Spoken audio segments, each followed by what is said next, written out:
Scary Eire. Eire is the Irish or Gaelic word for Ireland. Paranormal means all the things that are impossible to explain by known natural forces or by science. And Ireland is steeped in lore, ghosts, blood, sweat, tears, sacrifice, hunger, desperation, and charm. Oh, and the paranormal. Welcome to Scary Eire. Not paranormal. Mark Manning is real. Now that's a scary thought. What a cheeky chappy. Hello, my wonderful friends, and welcome to the first Scary Eire of 2K25. Hope you had a peaceful, joyous Christmas and are lined up on the runway to jet off to a fantastic sunny new year.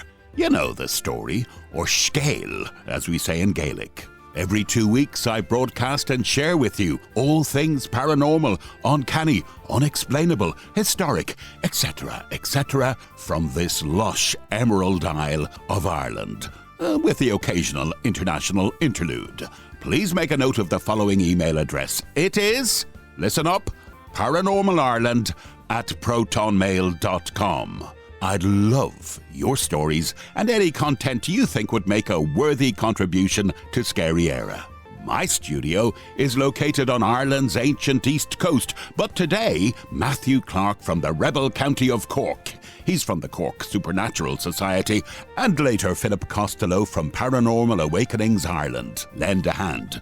Philip is out on Ireland's rugged historic west coast, Galway to be precise, and by popular demand, he'll be following up his recent appearance on Scary Eire. The Squire, a.k.a. the very talented David McGlynn, will be doing the storytelling as he regales us with the mystical tale of The Hurlers of Reen, an excerpt from Kieran Fanning's Haunted Ireland, an atlas of 32 counties, recently published and available online and in all good bookstores.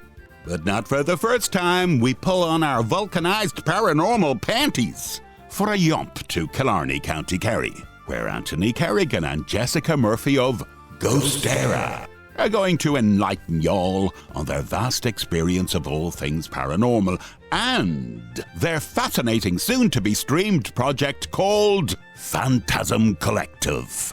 I began our chat by stating that in my humble view, Ghost Eire's approach to paranormal investigation appears non-traditional in the sense that it is very broad-minded, scientific and comprehensive. Not in the least traditional in the just show up at a location and, have a go at finding a ghost, say. I asked Jessica, was this an accurate observation on my part? Yeah, definitely. We want to see a broad picture by building and bringing all the puzzle pieces together, right? So it's not just one. And again, this is no knock to any other explorative teams. It's just, we found that the way that we do these investigations and how they come together can give us a really well-rounded story of what could have happened in the area. Yeah, I would say like with paranormal phenomena, people that have occurrences or experiences, they're spontaneous. They're not all to do with probably sound phenomena or visual phenomena. Some people can experience things through the other senses, and information can be gathered through other ways, through the environment as well. And I suppose like we do a lot of divination experiments, a lot of which would include stuff like silencers, talking boards, scrying, and automatic writing, drawing, all those kind of sort of experiments, but also using different types of equipment to pick up like environmental factors such as sound, lighting, humidity, temperature, and those sort of things there. But I would say that apart from other teams do delve into that particular area, but as well as doing the divination experiments, analysing and reviewing this kind of stuff takes up weeks, even months.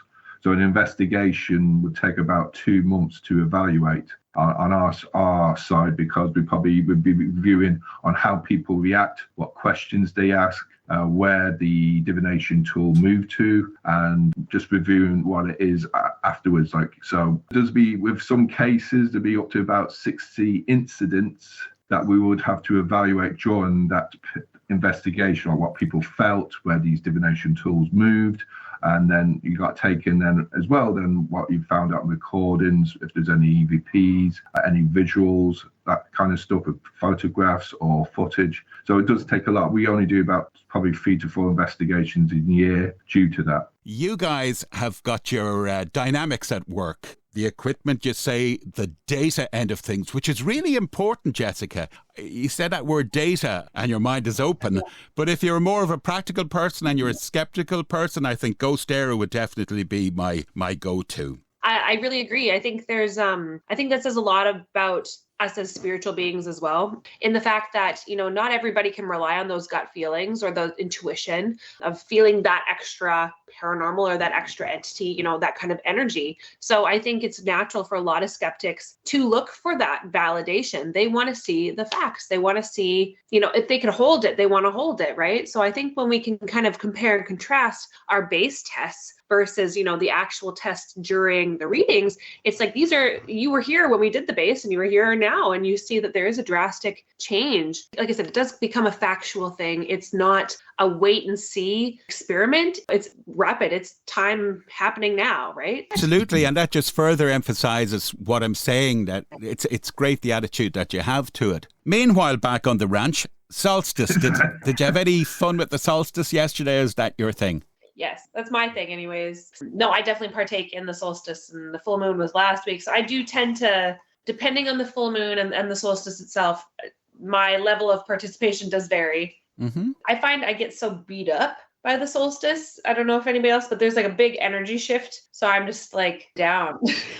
Yeah, well. A little beat up the last week from the full moon, and then this, I'm like, okay. So what brings a Canadian and I assume, are you British, Anthony? Why do I get an English accent there? Neil means Saturday. Yeah, well, yeah, I was born in England there, so I've been here in Killarney 26 years. Yeah. And I met Jessica through a friend who's also in the team, Cameron Murphy, and because Cameron's married to Jessica's husband. Okay. No, sorry, Jessica's. Well, it is 2024. My brother-in-law is also on the team, so I married Cameron Murphy's brother. Yeah. So also a Murphy. No, keep it in the family. Yeah. That's what I say. Yeah. It runs, yeah. No, I met Anthony about, I guess it would be over 10 years ago anyways now, through an initial, kind of a fun investigation. It wasn't anything serious. It was, hey, I've got a friend who's into this. Let's go down to the local castle or the local abbey and check it out. We were talking just before I hit the big red button. And Anthony, you were telling me about the motorcycle accident you had. Have you got a view on the afterlife? What do you think happens when we flatline? First, Jessica. Because that's obviously a very kind of a interesting question. I don't necessarily believe in a heaven or hell. I believe that there is a final destination if our soul chooses it. I think that our souls are never ending energy. And I do think that every life begins with a soul contract. I feel like, our soul has gone through a million lives. So if that's reincarnation, I suppose, I believe in that. I do believe that karma is a very big, important part of life. I think that the sufferings of people, maybe that's a really heavy, maybe not the sufferings of people, but I do think that our challenges in our daily lives sometimes are a consequence of our past lives' behaviors, if that makes any sense. So yeah, I guess that's my feeling on it. What's after this? I don't know, but I know that we're going to appear again somewhere in time. And do you think somebody brings Jessica into a room and says, hey, have I got news for you? We're going to review things here. I love review. That. I think if you're I live each day anticipating whatever to happen. Do you know what I mean? I guess somebody who's had to digest death and, I've been around it and, it's kind of a fact. Again, it's a part of not my life immediately, I suppose, but it's something that we've all had to deal with. And at this point in my life, of course, it's a very sad thing, but I know there's more. I've seen the facts that there is connection beyond. And if I had to sit down and review my life up to date, well, I know that I've lived with confidence. I've lived with, putting kindness into the world. And that's all I can do. Right. So if I had to have that, have you ever seen that show, The Good Place? It's a North American show, but it's kind of based on that afterlife of the good place and the bad place and the middle place. And it's a really great theory show. So I definitely recommend it. But I think I don't know. It's interesting. Probably on the scientific level, when are you physically dead? So when does a physician or a nurse or a doctor actually say or state that a body is actually dead. So when you're suggesting that there is an afterlife, then you have to say there's no actually, I suppose there's brain activity. There's no brain activity. That's the main thing that's mostly sought after there, you know. I don't know if you remember the case with the lady that was stuck in a kind of relative coma in sort of some cold environment. I think she was on a mountaintop or something, and she was unconscious for, I don't know if it was weeks. The brain mainly managed to cope with that kind of situation and managed to slow down the rate of the body. Now, there is a circumstance, I think it's something up to half an hour, the brain can still react without any oxygen. Hertz, which is vibrations, which is activity in the head, but it's trying to slow down the process. Now, as you said, people have said to me, is there any afterlife? Then I don't. It depends on when you state a person's dead. I would probably say when we asked this through the experiments we've done in the past, there was one area we asked the spirit world what part of the body is most active before you die and is the first to react when you go into the afterlife. And I think it was something to do with partial lobe, a mechanism. It's to do with dealing with pain. So it's like a computer, like it's noting that there's pain and it's ready to shut down. So it shuts down the computer, like you could say there. But then it sort of re-triggers it back in. It's the only part of the brain that the spirit world said that continued in the afterlife. So it never stopped, which was very interesting. So we're talking about the cerebrum, the brain, as a physical kind of thing. But then also, if we're talking about a kind of consciousness, then this part of this entity or thing that we're dealing with, being part of the brain, is there to control pain and realizes it and then activates the soul in the afterlife. That's what we found out during our experiments. That even also that senses of our brain cannot relate to what is in the afterlife, only through using parts of the brain used for sound, which is very interesting, because we hear paranormal investigators, enthusiasts, they hear electronic voice phenomenon, but also normal people there. And I suppose that's when the most activity happens, and the most things that change in people's lives is when somebody passes away. There's some sort of reaction, or some sort of like clock stop, or things get thrown across the room, or feel that touch or a smell comes in, that our senses are alerted to that somebody's just passed. Sure. Whether that consciousness is still traveling from that person, we don't know. But as they say, as nurses, and also they say, continue talking to the person after they've died, because they can still hear you. And I suppose that's why we use like experiments where we've used in the past, like using a talking board to call out 5 positive words and 5 negative words. And we've used these positive words to call out to in the vicinity and to see if we can get a reaction for this consciousness to come forward. Most commonly, it's a name, and calling out a person's name is very significant, because the first thing you're alerted to for danger is when somebody calls out your name to get you to react, to get your attention. And so if we want to get a spirit's attention, we would have to call out the name or call out words using the talking board. I do like your thinking on it, Anthony. Here, change the subject, do any of you have an opinion on this stuff coming out of New Jersey, UFOs or UAPs as they're called these days? I don't want to get into conspiracy, but like I always say, when something like this is happening, there's usually like more to the picture. Do you know what I mean? I guess, actually, to quote one of my favorite shows, Survivor, when you look through the noise, you'll see the news. And I think a lot of the drones and stuff is a lot of noise for, I guess, what the real news might be. It's a distraction, I think. I really do. Yeah. Because I feel like logically, I'm like, if it's a bunch of drones, we have access to drones. Why don't we send a drone up and figure it out? Do you know what I mean? Sure. Like, it's like they can't be there all the time. You know, if they're persons, you know, that's where I'm just like, I don't know. Maybe, Anthony, what do you think? Well, as going by, like, I don't know if he's probably a great person to interview in the future there. I don't know if you heard of him there, Mark, is Dr. Eamon Ansbro. He's part of research, I think it's European research into UAP and UFO phenomena. And he's worked with NASA as well. And he states, he's come out on the opening and said there is something above our world. There is something happening above a few thousand kilometers above our Earth.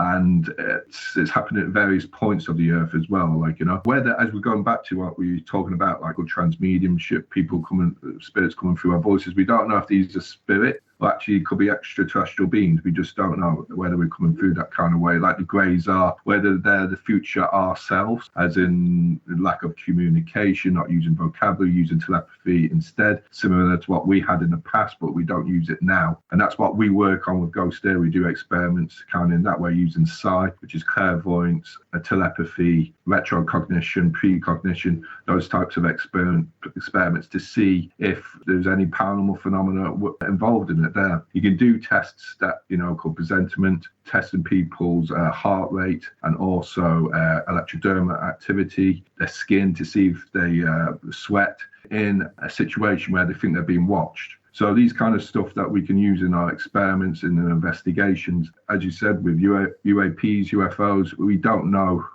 to a full extent, but I think there is a cover-up. And I think, where do we humans come from? And as they say, like religion and UFOs, they do have that kind of, there's a crossover with it as well. You know, when you talk, I think it's to do with the half-breeds of angels, which are supposedly could be extraterrestrial aliens, life forms, you know, so breeding into what we are now, because you don't see it with any other animal form on Earth. I did read somewhere that this was all like in my like witchy groups. There was a prediction coming for this year, for later with all the happenings of these UAPs, UFOs, that, and this would be all over the world. New Jersey, America seems to get all the buzz, right? But I do believe it is all happening all over the world, that those extra beings or those ETs, whatever you want to call them, they are going to reintroduce themselves to us. And this was one of the ways of doing it, was having these things present for a while so that we could get used to them. That was another thing that I saw. But in this vicinity, I just think that like I definitely believe that there was more below the surface of, you know, in the water than in space. But I feel like, Jimmy, we're not alone. There's activity everywhere. There's energy everywhere. We can't be alone. There's no way. But like I said, it's like, for this instance, for New Jersey, I just think that it's like, I just feel we're on the verge of something. It could be ominous. It could be amazing. We're in for something, and I don't know what it is. Is it just me? No. Yeah. It's Discuss. like we're in this huge awakening phase. Sorry, Anthony. He knows me. Anthony just smiles and nods because he knows that like once I'm on my tangent, I'm just like, ow. It's very like, this is a big time of awakening. And, you know, it really did start around the 2020 time. People had to reevaluate what was important to them. And I feel like in that process, they were given more access to themselves and the self-love and what they needed to kind of unlock that intuition as well. We put our values changed as well, right? So when it came down to doing and feeling what's right for ourselves and our families, it allowed us to feel differently about these kind of circumstances. Absolutely agree with you. I always say, when something smells fishy, it usually is. Yeah. If it does not seem right, it's like we're waiting on another shoe to drop. And that's where I'm a skeptic in this, you know, and again, like, oh, this is happening. I know, but what else is happening? You know what I mean? This person's been rather quiet. What's happening over there? Like, that's where I want to see the broader view, because again, being as comfortable in what I've been doing for my life, still I have children too. Like, this is the world that I want them to be safe in as well. So what's going on? What age are your kids, Jessica? They're just little. I've got a 3-year-old and a 5-year-old. My daughter she's my youngest, and she's quite attached. Let's just say that. So she's very like attached to me. But she did tell me this morning I'm her best friend. So like, I can't be mad at that. I'm going to cherish every minute. Even when she tells me she hates me, when she's 16, I'll still remember I was her best friend when she was 3. Yeah. So. Well, that's nice to know, isn't it? It is nice. Yeah. Oh, and on that happy note, let's talk poltergeists. Any experience of that phenomenon? Anthony, go ahead. Well, I suppose it's probably what is the term poltergeist? Is it to do with attracted to a person, like ghosts? It's hard to determine what is the difference between the poltergeist and the ghost. It's like Dr. Kieran O'Keefe has said there, like I've done a course with him, the School of Parapsychology, and actually determining what is a poltergeist can be quite hard because ghosts can be attracted to people as well, and they can follow people apparently as well. You know, poltergeists, I would say, I don't know, it's hard to determine if we're talking about if it's a ghost as well. Yes, probably yes. I suppose it only gets termed or framed a poltergeist when it comes up in the media and the newspapers. And I suppose like the stories like with the Enfield poltergeist, the Battersea poltergeist, they're very well-known cases. And I suppose it's how people, the media, want to portray it. But as in a poltergeist, yeah, it's hard to determine whether we've come across people like an agent, a host to some sort of ghost or entity, which would or coined as a poltergeist. Not really there, you know. We don't usually, as I said in the past, we don't usually do house cases. We actually put a charge on it just to stop people actually getting free ghost hunts. And it is actually a charge for actually people to go places. We live in the southwest of Ireland. It's fine if you're in the Midlands, you can probably not charge. But we live in the southwest. If we were called up to, say, Antrim, the north side of Antrim, that's about a 7-hour journey. You know, so it would cost money to get up there. But we would only cover costs. Obviously, we don't take any money for if there was any cases. And as he said, 80 to 90% of the cases can be solved by just probably talking to each other through chat, texting, emailing, or a phone call as well. And then it could be solved by just doing a house call, checking the environment, the house, the rooms, the people, interview them then as well, you know. So with that respect, poltergeist, no, because the Irish media tends not to exploit it that much, or they tend to not put as much time into it as they did with the English newspapers. They find it more fascinating, as with history with past poltergeist activity cases. Great insight. Is there anything you guys don't know about? Let me try on this one. Automatic writing. Have you tried it? We do automatic drawing, because it is important to do that. You know, when you're a teenager, you're at school, you're doodling, you're half in and half out of a mindset. Who knows what you're doing? Is that you got the artistic form of writing that's part of connecting with the spirit world. So yes, we do automatic writing, automatic drawing, and we do that there as well as doing that as well. Apart from that, you know, when you're in a daydream state, you know, you might be humming out a voice, so a sound or a song that, you know, or something, language, dialogue that you use, that you might have a spirit coming into you as well. So using that piece of divination is kind of good and an essential part of paranormal investigating. Yes, we do it. Okay, I do want to talk about Phantasm Collective, right? That's why I'm actually here. I could have just begun the whole thing, right? But I'm saving the best kind of to last. But I'm not going there just yet. So, you know, in Irish locations, historic locations, right? And I do love this hands across the ocean thing, because Canadian lady, a guy, Anthony, right? English, Irish, whatever, right? I don't know what I am. Yeah. What part of England, though, would you have a connection with? Cheshire would be the area, a place called Crewe. That's very civilised, yeah. Yeah, I had to get out of there, it was too civilised. Yeah, so look, just Irish locations. Give me the one that jumped out at you, if you pardon the pun. What Irish location did you find the most active? You go first, Jessica, this time. I guess it's interesting for the ones that we filmed for the series. I guess I took not like a backseat role to some of them. There was only one that I was able to kind of sit in and, you know, participate as a team member. What was the name of the cinema? The Friars Gate Theatre. Friars Gate Theatre. So that would be the one. I'm sorry, what's the name of the town again? I'm going to butcher it. So yeah, the Friars Gate Theatre, I felt, again, because I was able to participate fully as a team member and not as a co-host, that was where I, you know, was able to kind of most. What did you experience? Well, I was one of the scryers, I guess, in one of the forums here. So that was, The scrying is when you look in a mirror, is it? Yes. So there's a few different ways to scry, but we did the mirror, this version. It was interesting. Oh, it you was can't good. say. Again, it's spoiler. Sorry? Spoiler. Okay, I get it. I just don't want to give anything away, you know, like out of respect for, you know, all the work we put in, and like Anthony, I'm like, oh God, you should have gone first, Anthony, because then I would have known how much of a leash I have.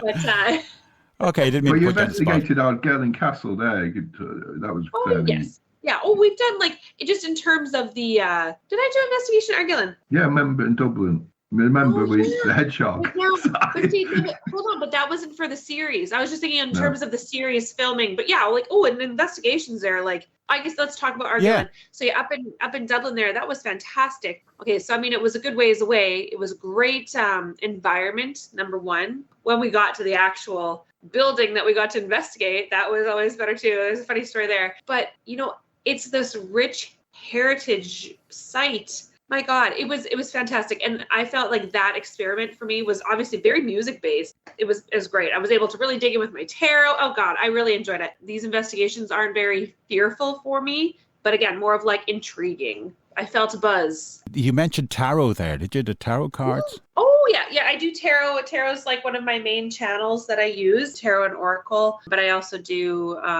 tarot's my main with a little bit of balance from oracle. Do you do tarot on a daily basis? Some people just sit down in the morning and take a card out and go, what's up? You know, I absolutely, I think if it suits you, absolutely. There was a time I would do like a weekly one. I guess it has to fit the vibe. It has to fit my intention for the day. I usually do weekly, and sometimes it's just, I also host a podcast. So we typically do like a collective reading. Okay. And that kind of feels like the vibe for the past week or the going into week. And then of course I do readings for family and friends and whoever wants one. And did you two guys ever sit down around a Ouija board?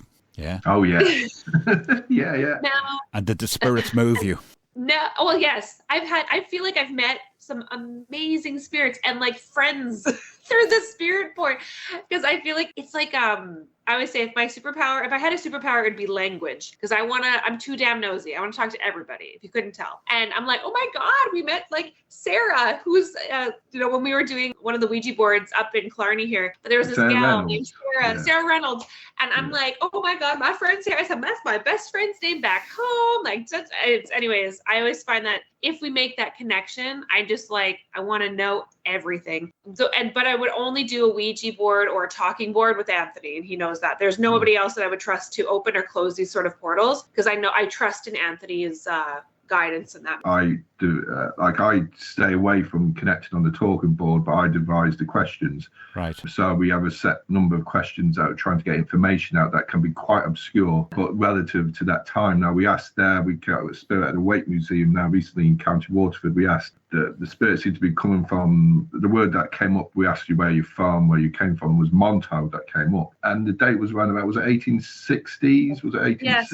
Monto. Yeah, Monto. Yeah. Oh yeah, so it was a notorious red light district. Yeah. Yeah. Well, this lady came from there, and she was in this apartment in the She gave the early 1820s. She gave. We looked up then afterwards because I know the story sort of of Monto, but I forget the dates when it was used. Yeah, it was in operation from the 1820s onwards. Big time. I thought it was actually much later than that, But I think it was somewhere called Devil's. Sorry, there was an area called Hell, believe it or not. I think Hell.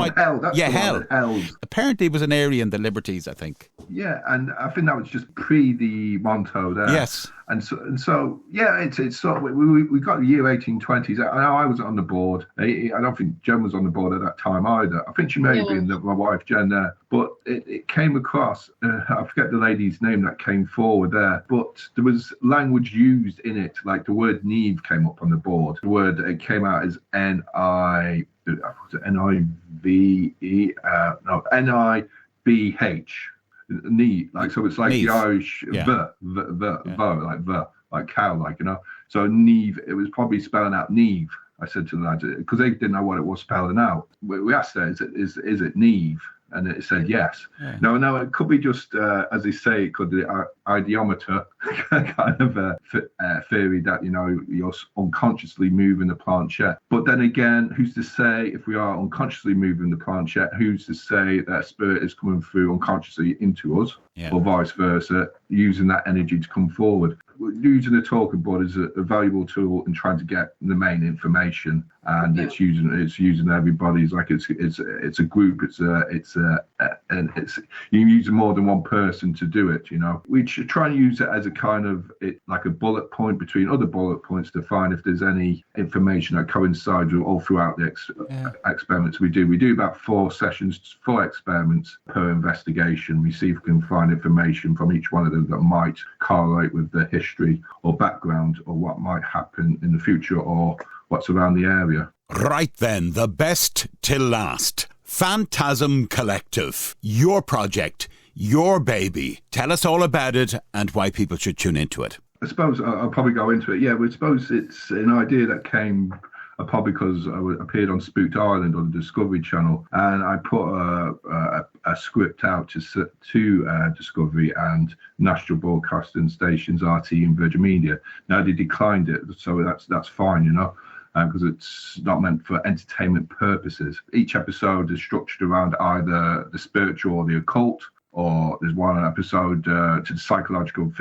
physiological aspect. Another episode is to do with environmental factors, collecting data. So we're trying to keep kind of spiritual and the scientific side, and the psi, which is the brain activity, and the data collecting, the technical side, all into these kind of different episodes. There's no background music. There's not going to be that influence in what is going to happen with the activity. We bring in teams, we bring in experts halfway through the show who give their evaluation on a particular subject of the paranormal that we have been investigating with or concentrating on. But the cameras are stationary, and the lads from Deep Red Production Company, they've got good cameras, 4K, so it's in high definition and standard definition as well. It is scripted in points because in some scenes you see me reading from a board, a clipboard. But when it comes to the investigation part, that's when it's not scripted. That's when the teams, ourselves as well, are calling out to the spirit world for contact, trying to make contact, and then we're delivering our information back of what we felt and all that, what we hear and see, etc. People that are going to be watching the show will see that there's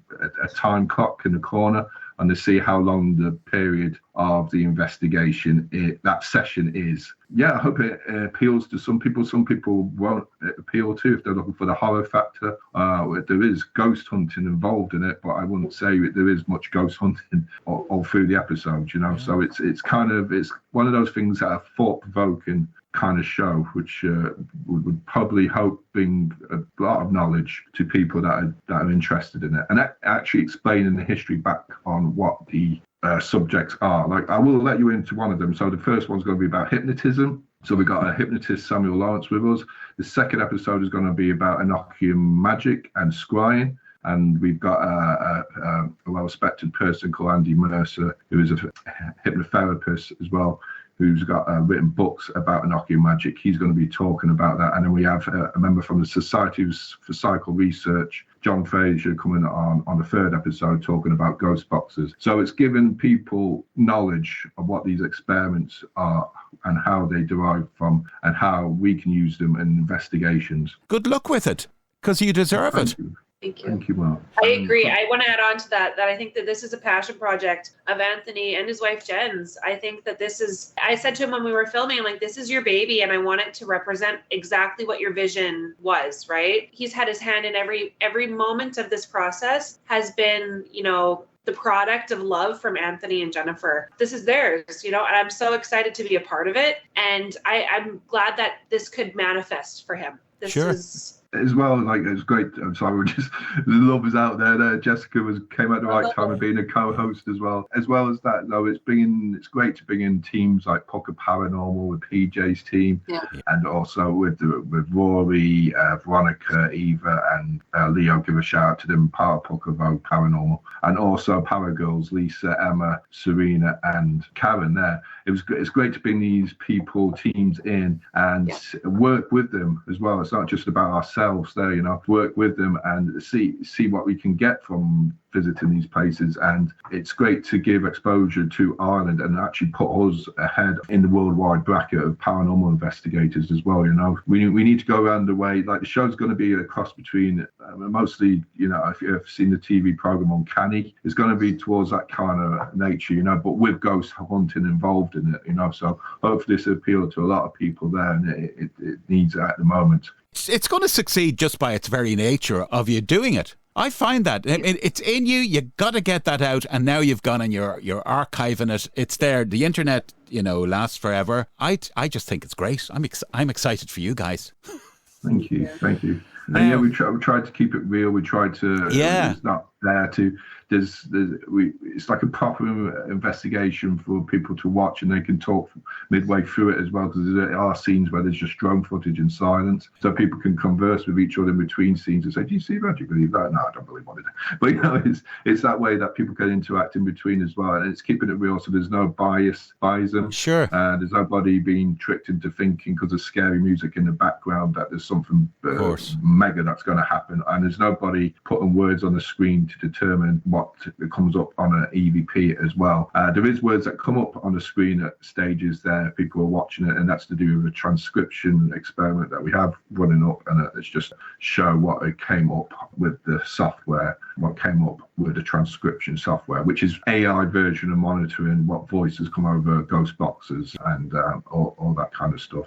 Calling out sessions. So it's instead of us interpret to it, we let AI do it, and there's a good company called Assembly AI that let us use the software. So big shout out to them as well, you know. Yeah. Add a big shout to unexplained.ie, who are a big champion of yours, Adam and co. Adam is a very brilliant. He's a great person. And I hope the unexplained.ie channel goes even further across globally. There, he's a great ambassador for the Irish paranormal scene as well. Same as yourself there, and thank you for interviewing us as well, Mark. I want to thank you for indulging me. You're looking great, by the way, the two of you. I know you can't see my ugly mug, but you are. You're looking lovely, Jessica.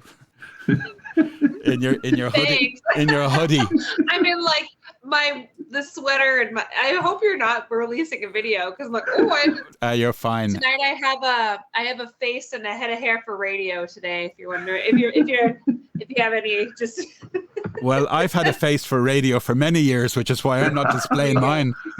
Oh, how we laughed. Stick to Ghost Era like glue because they are happening. You can check them out on Facebook, Ghost Era, or on Instagram, Ghost_Era_paranormal. Remember, Era is spelt E-I-R-E. Right, now that you've a smile on your face, let's keep it there. Here's the Squire on Scary Era, a.k.a. David McGlynn, reading an excerpt from Kieran Fanning's recently published Haunted Ireland. Available online and in all good bookstores. Tooralora. Basket case?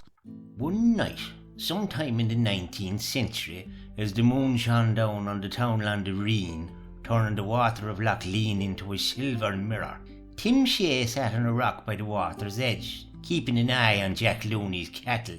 The fences that were supposed to be keeping them in had more holes in them than the devil's confession, and these parts were often frequented by cattle stealers, who'd rob the colour out of your tea.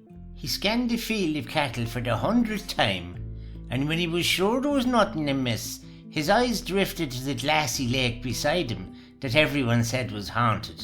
He was well aware that this was after midnight, so technically it was May Day, the day when every 7th year the spirit of Chieftain O'Donoghue Moore rose from the lake.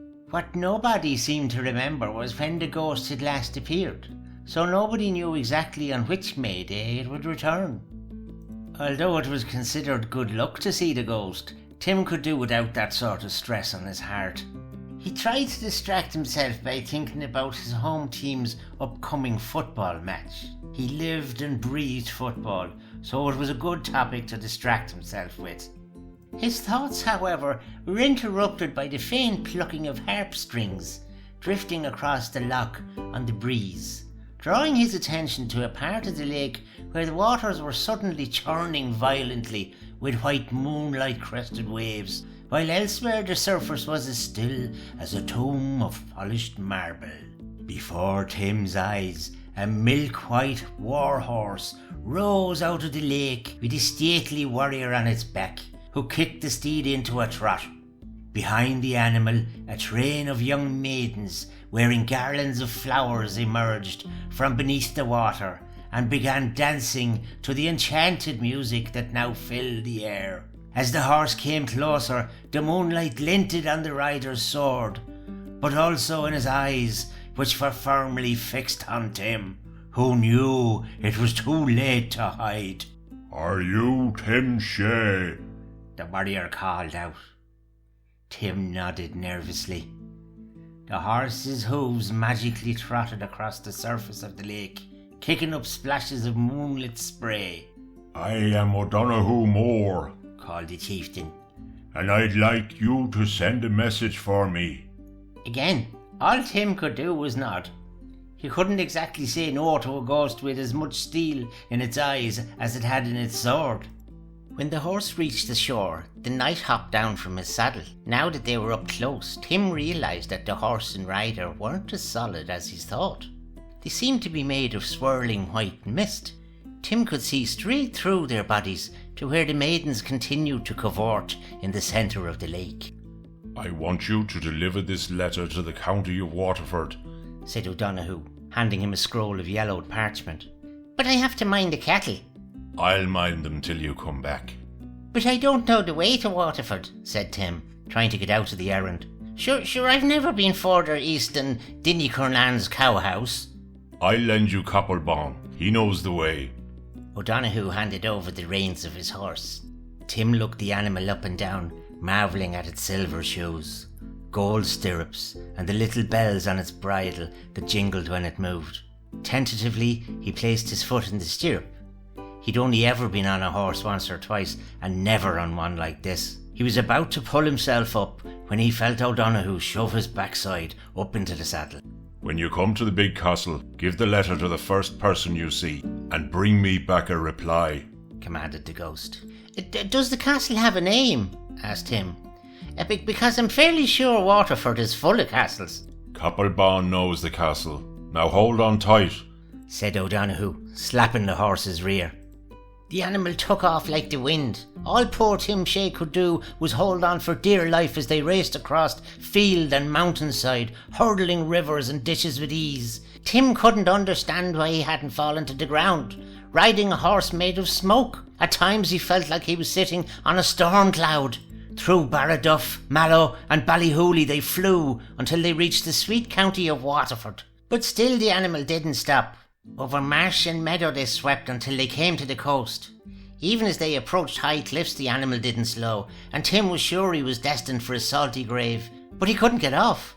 All he could do was scream in terror as the horse launched itself off the cliffs and sailed through the air before landing in the dark ocean with a mighty splash. Now, like many Irishmen, Tim couldn't swim, so he didn't even try. He just waited for the seawater to fill his lungs and take him to meet his maker.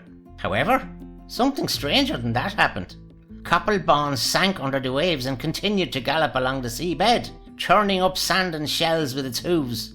It seemed to have no trouble breathing underwater, and neither did Tim. He inhaled mouthfuls of water and blew out streams of air bubbles just like the shoals of tiny fish all around him. In the murky underwater gloom, Tim could make out a magnificent castle in front of him, and for the first time since he'd mounted the horse he felt it slowing down, eventually coming to a halt at the castle door. Copperbon glanced back at his jockey as if to say, "What are you waiting for?" Tim hopped down and pitifully half swam, half stumbled to the door and knocked on it. A lady answered. Her ball gown was so elegant that she must have once been a princess, but now she was little more than a corpse. Instead of eyes, two cavernous black holes stared out of a skull, partially covered in shriveled skin. Bone and teeth could be seen where the torn skin had peeled away like bark on a tree. A few wisps of grey hair floated like seaweed about her otherwise bald head. Tim was in such a state of shock that he forgot to hand over the letter, but the lady whipped it from his hand anyway, as if she'd been expecting it. She unrolled it, read the contents and laughed. Then she produced a quill, dipped its nib into her eye socket and brought it back out, dripping with ink. Using the door as a writing surface, she scribbled a reply, then rolled up the parchment and returned it to Tim. He was about to ask her what this was all about, but she closed the door in his face. Dead people have no manners, he thought. When he looked around, he saw Copperbon with the same "what are you waiting for" look on its face. Dead animals aren't much better. Curious about the letter in his hand, Tim knew that if he didn't look at it now, he wouldn't get another chance, so he unrolled the parchment. O'Donoghue had written, "Are you ready to do battle?" The ink on the reply was still wet. "We'll be there before you've finished reading this." Was O'Donoghue organising a war against this underwater kingdom? Conscious that time seemed to be of the essence, Tim put the letter in his pocket and climbed onto Copperbon's back. As he'd suspected, the horse took off immediately across the seabed. When it had got up enough speed, it began ascending, until it broke through the surface where the morning sun had coloured the sky red and gold. Across the waves they charged until they reached a sandy beach. From there they retraced their steps through Cork and into the kingdom of Eire, through Gortnahan by east, Derry Lee and knocking Nimrish they flew until they reached Killarney, and beyond it, Lochlean, where O'Donoghue waited. When Capelbon came to a standstill, Tim handed over the letter, which O'Donoghue read with a smile on his lips. How could anybody be happy about going to war, thought Tim. But of course he didn't verbalise his concerns because that would be to admit he'd read the letter. Thank you, Tim Shea, said O'Donoghue, taking the reins of Capelbon. You have been most helpful, and for that I will reward you. It would be enough of a reward to leave me in peace, thought Tim, for he'd had his fill of ghosts and magic horses and underwater castles. But of course he didn't say any of this. I believe you like your games, Tim Shea, asked O'Donoghue. Football and hurling? Football mainly. The Phantom Chief looked disappointed. Not hurling. It's a far superior game. Not in the kingdom it's not, replied Tim proudly. O'Donoghue cocked his ear at some distant sound. I hear the Waterford team coming. How would you like to see the greatest hurling match of your life? Relieved there wasn't going to be a war, Tim nodded. You can stay to watch, Tim Shea, if you promise not to speak. I promise, said Tim. I'm serious, warned O'Donoghue. Don't let a word out of your two lips or you'll sup sorrow. Again, Tim nodded, an easy price to pay. O'Donoghue rode his horse back out into the middle of the lake where the flower-clad maidens waited, and they all disappeared beneath the surface. There was a moment's silence before the sound of shouting rolled across the water, followed by hurlers pucking a ball to each other. The Waterford team, thought Tim. When they got closer, he saw they were ghosts like O'Donoghue, but skeletal in appearance, like the lady from the underwater castle. They skipped across the waves, passing the slither from Hurley to Bony Hand. One particular player with a cracked skull as a head was charging ahead of the pack with the ball balanced skillfully on the end of his hurley when a figure burst from under the water, upending him and stealing the ball. It was O'Donoghue himself, with a hurley instead of a sword, and dressed as a Kerry hurler instead of a knight. The rest of his team also exploded from beneath the waves and collided with the Waterford players. Tim lost sight of the ball in the kerfuffle, but then O'Donoghue emerged with it and pucked it high towards Waterford's side of the lake. When it landed on the shore, the Kerry players cheered. So, that must be a score in ghost hurling, thought Tim. Waterford counter-attacked with a vengeance, flicking the ball from player to player until they were close enough to shoot and land the ball on Kerry's shore. Level, thought Tim, his eyes glued to the strangest game of hurling he'd ever seen. As the game progressed, Waterford got the upper hand and went into a considerable lead. O'Donoghue and his team seemed to lack the energy of their opponents. Tim got so caught up in the match that he forgot about O'Donoghue's warning. He never was one for sitting quietly on the sideline anyway, and now he stood on his lakeside rock and roared at the Kerry team. Thunder and turf, O'Donoghue! What kind of hurlers are ye? Take off those Kerry jerseys, because ye are a disgrace to the kingdom. Play on the lake suddenly stopped, and the ghost hurlers all turned to look at Tim, as if noticing him for the first time. He held up his palms in apology at O'Donoghue, who merely shook his head with disappointment. One of the Waterford team, a huge ugly skeleton with only half a face, lumbered across the water towards the mortal who'd interrupted the game. Tim thought he would get a telling off, but instead he got a whack of a hurley on the head, knocking him out cold. When he came to, it was morning, and the ghost hurlers of Reen were gone. A grey mist kept across the lake and onto the shore where the cattle grazed quietly. Tim Shea never sat up watching Jack Looney's cattle again, and he always made sure to steer well clear of Lochlean on May Day. He was annoyed that nobody believed the story about the ghostly hurling match, but he was more annoyed that Kerry had been beaten. Be better at football anyway, he muttered to himself. Now, next week I'm dedicating the first part of the show to one of Cork's best paranormal investigators, Matthew Clarke of Cork's Paranormal Society. Lucky you, here's a taste of what you're in for. When did you first get interested in the paranormal? It would have been when I was about 7 or 8, so 27 now, so about 20, coming up to 20 years ago. Me and my sister there's a place locally to where we live called Nano Nagle Cemetery, and it's a convent. At the time it was still in use as a convent, and you could walk around the cemetery, which we did. We were in there one summer's day, and we had been in there about an hour or so. Just as we were leaving, we were kind of going towards the convent building, and we could see smoke in one of the windows, and we went over to have a look at that, investigate it. We were there for 2 or 3 minutes. The smoke kind of developed into a human shape. I'll never forget seeing the figure, the arms particularly, just so clear, developed into a human shape. And then I remember there was an older couple who were in the cemetery as well, and they saw it as well. From that moment on, I was fascinated with the paranormal, and we used to walk every day for years. We used to go in there, but never saw anything like that again. But that's kind of how it started. Over to County Galway now for part 2 of our chat with Philip Costello of Paranormal Awakenings Ireland. I asked him to describe Ross Hurley Abbey, a recent investigation of his. This would have been a place that had a lot of monks that had stayed in it, would have taken in a lot of poor people to try and feed them and stuff. And of course, it had been raided by the Cromwell army on a number of occasions, and a lot of monks and everything would have been killed there. It has a dark side to it as well because of that.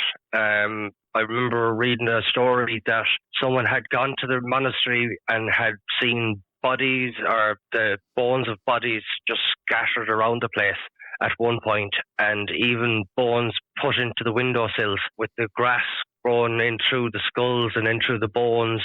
That made it very eerie sort of a place. Yeah, ominous, intimidating. Yeah. So we went down to have a look and to have a wander around. It's an absolutely gorgeous spot. It's an interesting spot. There's an old fisherman, a hole where they used to keep the fish as it's beside a river, and the monks used to keep all the fish that they caught there to be able to feed the people living in the monastery at the time. Right. Do you know what order of monks these were? Not offhand, no. And any EVPs? Yeah, PJ had got one that says, "Jesus help us." While he was walking around, he was just talking about the old guttering and stuff that would have been able to gather water at the place. It would have been the Franciscans, I believe, that were the monks that were there at the time. And he got that EVP there. Again, it's only when you go back to looking at these things or listening to them that you realise you got something. So it's possible that it was a monk that might have been praying, or a monk that was killed. We don't know.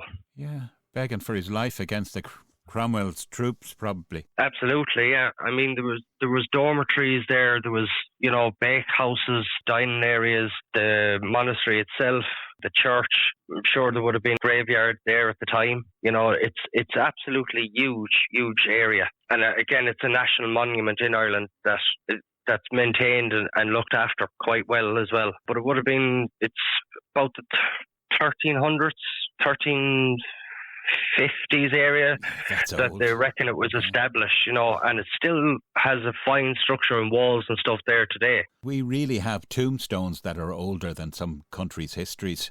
In Ireland, we're spoiled. That's it, yeah. You're a younger man than I am. Do you remember the Galway baby case? Vaguely, yes. The story that I heard is that a priest had a baby with a woman, and the baby, I think, was murdered or in the house, or was buried in the foundation of the house, something of that nature. And when this family had moved in and their baby was in it, it ended up causing a lot of disturbances and poltergeist activity. Yes. From this. I think there was a book and all written about it as well at one stage. Oh, there was, I'll tell you what was done. It was, I think it was dramatised, by either a Canadian or an American company. The accents were atrocious. They were real Begorraby. Oh, Jesus. Oh, strap me to a pig and roll me in the mud. What the hell's happening there now, Mickeleen? Oh, it was awful. I know, it's I don't know why it's always predicted that way, that Jesus, sure to be sure. Oh, well, they were so bad. They were just, Tom Cruise was like Lord Olivier compared to them with his Irish accent, These were really metallic, awful things. We're speaking to Philip Costello of Paranormal Awakenings Ireland. And Philip, you were talking to me earlier. You mentioned a castle to me. Lacking Castle, Tipperary, was an interesting visit. It's have you ever heard of a puka or a puka? Yeah, is it the devil? Is it? Or is it? No, it's not the devil. Yeah, no. There's a few paranormal. There's two at least I'm aware of called Puka. One is Puka Vogue, run by PJ Sullivan. Lovely guy. And there's another one, Puka Paranormal. The puka would have been a shapeshifter. Yeah. A deviant. In Irish mythology, it's known as a shapeshifter or a fairy that can cause mischievous bits and bobs. It has the history with the Lacking Castle, which would have been owned by the O'Kennedy clan, which actually would be ancestors of O'Kennedy, the President O'Kennedy in America. I was just going to say that. Now, I thought they were Wexford people, but anyway, it's not. It's a stone's throw anyway, Tipperary. Go on. Yeah, apparently they have relations. These O'Kennedy clan would have had ties with the President Kennedys, from what I had read in the history. But with this site, the puka was known to be around this area, and the legend goes that there was an old hag that was stealing from dead bodies, and when the O'Kennedys seen it, he tried to chase her away, and she ended up calling upon this puka protector. Yeah. So when the puka came face to face with the O'Kennedy fella with fiery red eyes and fiery nostrils, a scary sight, but the O'Kennedy fella was no pushover, and he was quite a good fighter and quite strong-willed. Was said to have captured this puka, and he was brought back to Lacking Castle. And then, as the door was open, one of the servants said, "Please don't bring him in here. You'll bring misery and chaos upon yourself." But he captured the puka and he tied him up and he kept him in the castle. Now, long story short, himself and the puka came to an agreement that he'd release him on a promise that he would never harm or hurt any of the Kennedy family, and he was released. But the story is that the puka is still known to be around that castle today. And when we were there at night, we came across a photo that we had taken of a very massive, tall figure in a window. Very tall, slim figure. We're not sure what it was, but we reckon it could have been this puka looking at us from this windowsill, and we actually have the picture on our Facebook page as well. I saw it. Have you a section where there's 3 of them, and one of them's kind of coloured? Yeah. Right. Yeah. That's weird. All right. I've seen it. Yeah. That would have been one of the things that we had found at that castle. Okay. But we also had an EVP there of "Help Me." Okay. Coming from one of the hallways of the castle. It was a male voice. But it was like a whispery male voice, "Help me." So we don't know, was it a soldier? Was it a servant? Was it someone that was living there? But it was a really interesting catch. Yeah. Because when we were going around, we thought, okay, it's quiet, it's cold, nothing's happening here, we're not going to get anything. But when we look back, PJ had caught this, "Help me." Philip, tell me the most paranormally active place you've ever been.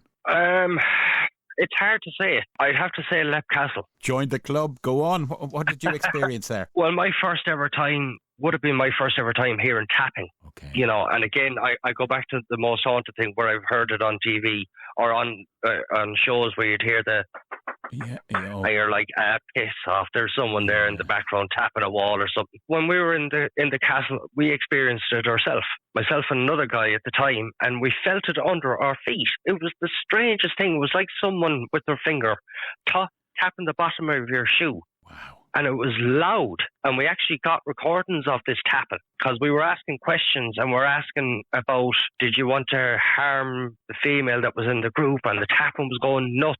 And that would have been my first time ever hearing that. And it was interesting, and it was yet a little eerie at the same time. We thought it was absolutely amazing. We couldn't believe what we were hearing because we had a little microphone as well that we put onto the ground to try and capture it even better. Yes. But with our own ears, you could physically hear this tapping coming from the ground. And the ceilings in Leap Castle are not one where you start baiting it from a stick down below. You'd want an awful mighty big stick, like. Yeah. But that's just one thing that would stand a lot for me. And another one would be in the bloody chapel of Leap Castle. This is where the murder took place. The brother killed the priest brother or something, wasn't it? Something like that. One brother wanted to take over, and he stabbed his priest brother in the back in the middle of Mass, given the name the Bloody Chapel. Bloody Chapel, huh? Brotherly love. But can't beat it, huh? But we were doing an EVP session there, and as we were doing it, stones started getting thrown down at us.